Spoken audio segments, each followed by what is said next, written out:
3, 2, 1, start. Before adverting to the discussion on various issues that have been raised in these petitions, it would be apposite to first understand the structure of the Aadhaar Act and how it operates, having regard to various provisions contained therein. UIDAI was established in the year 2009 by an administrative order, that is, by resolution of the Government of India, wide notification dated January 28, 2009.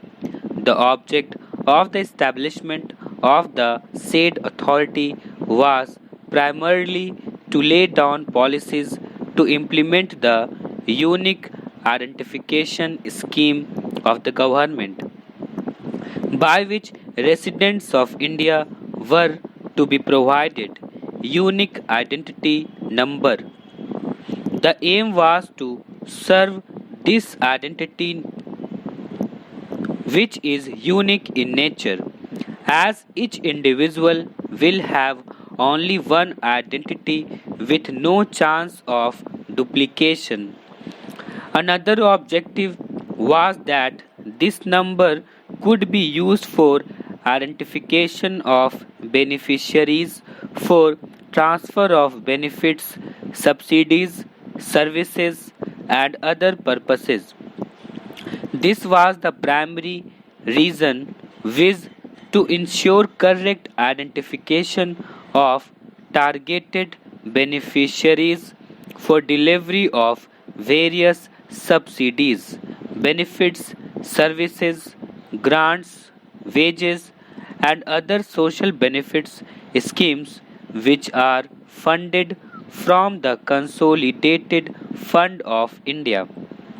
It was felt that the identification of real and genuine beneficiaries had become a challenge for the government.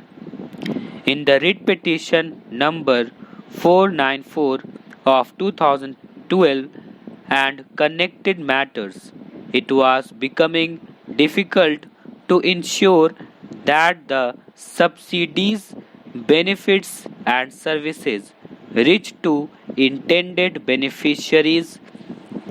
As per the government, failure to establish identity was providing to be major hindrance for the successful implementation of the welfare programs, and it was hitting hard and marginalized section of the society, and in particular women, children, senior citizens, persons with disabilities, migrant, unskilled and organized workers, and nomadic tribes.